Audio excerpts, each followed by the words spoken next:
So yan mga ka-viewers, meron akong ni-repair dito na isang solar fan. Ayan, so problema nito ay iikot lang to or gagana lang pag nakasalpak sa kanyang charger. Yan, so nung na-check up ko ito mga ka-viewers ay ito, may problema yung kanyang isang baterya. Yan, ito, drain na. Hindi na nagkakarga, kaya abnormal. Ito isa naman, ito dalawa to sila magkasama eh. Bali apat to sa mga ka-viewers. Ito. Yan. Ang setup nito ay parallel into series. Yun. So ginawa ko dito, itong isa tinatry ko siyang sinasalba sana mga ka-viewers, pero natusok ko yung lumabas yung parang liquid. So yun, hindi na yan pwede. So ito pag ito natusok ko kasi sayang sana. So ito namang isa na-repair ko. Nagkaroon siya ng tinusok ko dito ng dulo ng aking tester. Ito yung pinaka-test probe ko. Ito tinusok ko siya. Dito ba namin? Kung nakita niyo diyan may butas diyan. Diyan yung tutusukin. Yan, tinusok ko ito kanina. Nagkaroon siya ng may lumalagitik at nagkaroon siya ng voltahe. Ipakita ko sa inyo na ito ay mayroon ng voltahe. Kanina ay lang to 0.6.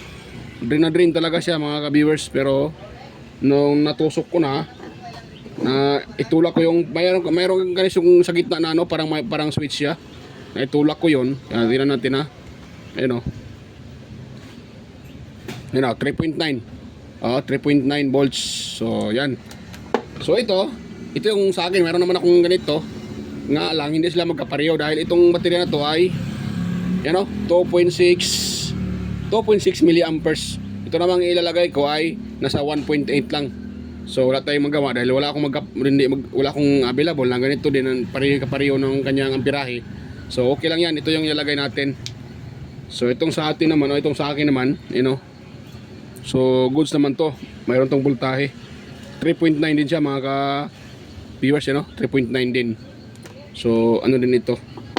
At ito ay nakiskisan ko na dito, kinaskas ko siya pati dito. Dahil pagsamahin natin yan, iparallel natin yan mga ka-viewers. Negative to negative, positive to positive. Pagkatapos natin itong maparallel, i-series naman natin doon sa sa dalawa na to. Ito, yan. Series naman natin dyan para magkaroon siya ng 7.4.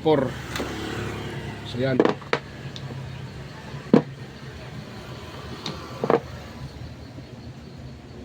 So kuha lang ako ng pagdikitin ko lang ito. Kuha lang ako ng wire.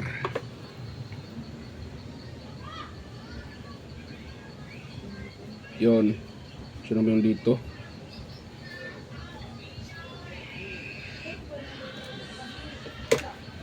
Yan. Kuha muna ako ng wire mga ka-viewers Yan. So meron ako nakuha ditong wire.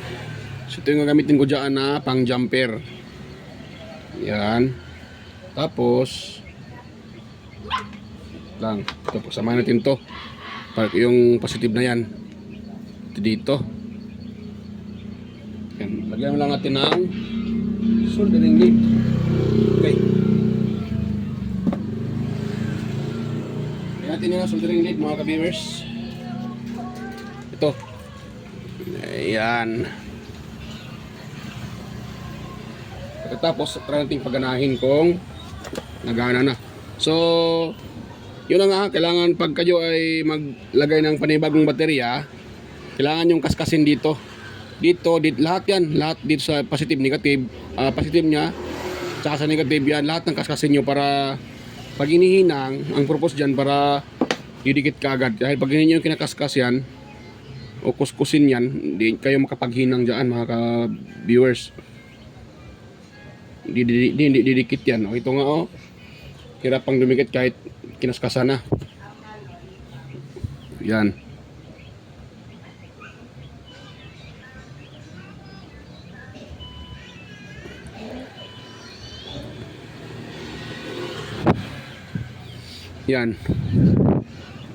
Yan, namikit na. Dito din. Lagyan din natin.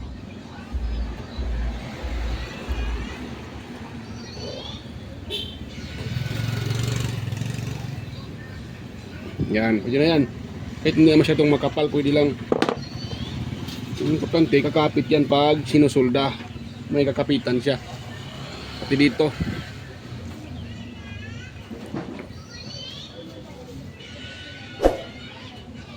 Yun. So, pwede na yan mga ka-viewers. Pati sa kabila.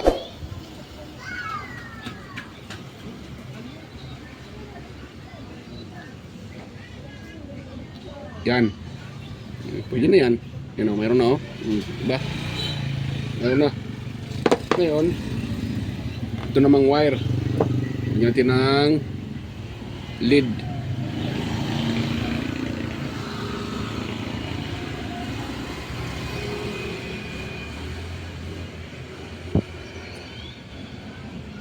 Yan.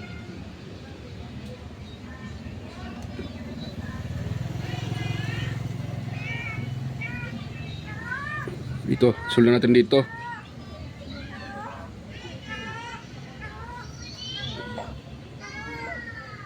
Yun. Tapos, yung kapartner niya, ito ding negative. Ito naman magsama naman yung positive. Pag ganun yan siya, oh. Yan. Atin lang, ano ha, pupatulan dito banda. Yan, hasa na yan. Dito, dito, dito. Saan na ba yun? O, ganun. Pwede na yun siya. Para hindi masyadong mahaba.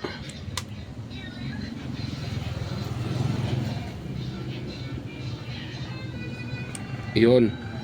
Tapos natin ng panghinang or lead.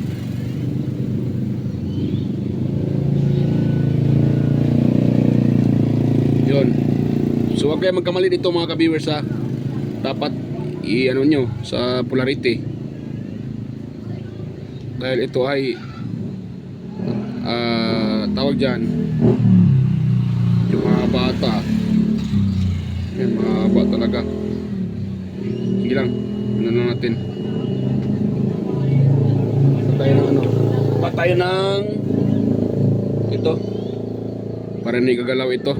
Lagyan mo natin ng scotch tape. Yan, lagyan tayo ng scotch tape or paper tape.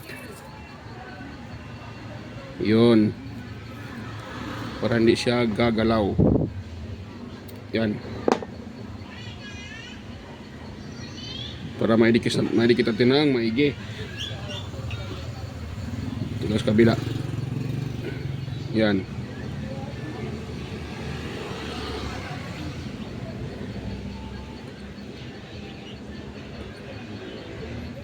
Yun, maidikit na mga ka-viewers. So ngayon, ano yan? Yan. Kasi pag idikit natin dito yan na diretsahan, yung dito oh, ito dito oh, ito, mayroon kasi yung dito mga ka-viewers. So ito, yan, nakaganon kasi yan oh. Yan, nakaganon kasi yan siya, nakaganon. So baka matanggal lang. Yan, nakaganon yan siya, nakaganon. Yan. Yan, nakaganon yan. So try na natin. Try na lang, baka pwede lang. Yan. Hindi ko idikit dyan. Tapos dito naman, ito naman siya, dito naman nakadikit ito. Yan o, yan natin itap. Tap natin dyan. Ganun yung sit up nya. So yan.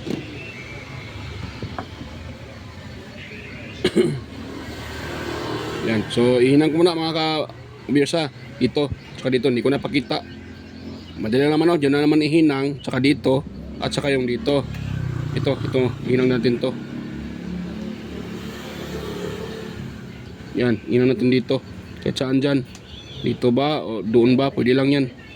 Yan, ganun lang natin na ganun. Kasi mayroon naman tayong nilagay dito. So yan, pause ko na sandali mga ka-viewers ha. So yan, okay na siya mga ka-viewers at nahinang ko na. So medyo nahirapan ako sa paghinang dito. Dito. Yan o. Yan, i-smooth i-ano natin ha. Yan.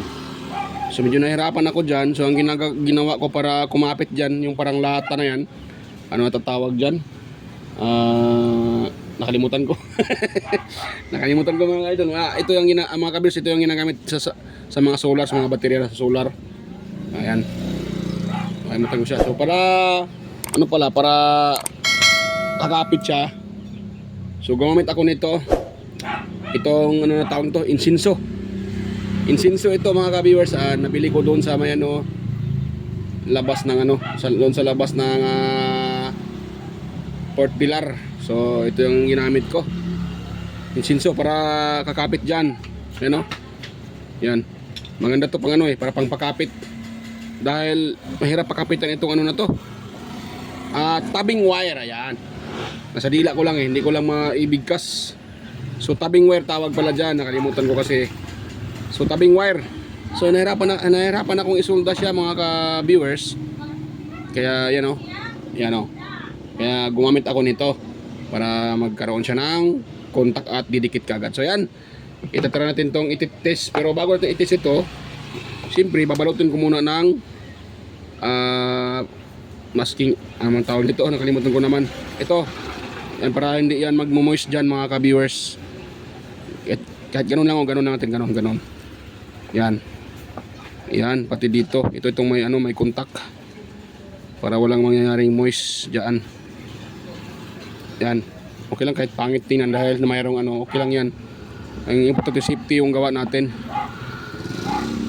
Yan, pati dito. Lagyan natin yan. Dahil tinuklap ko na yun. Kung kung saan ko nalagay ang nito, yung parang siya. Yung parang karton. So nakalimutan ko kung saan ko na ilagay. Kaya ito na lang yung natin para safety. Yan, pangit mo sa tingnan, parang bandage pero okay lang. Ang importante safety yung may-ari niyan. Nahulog pa. Pati dito.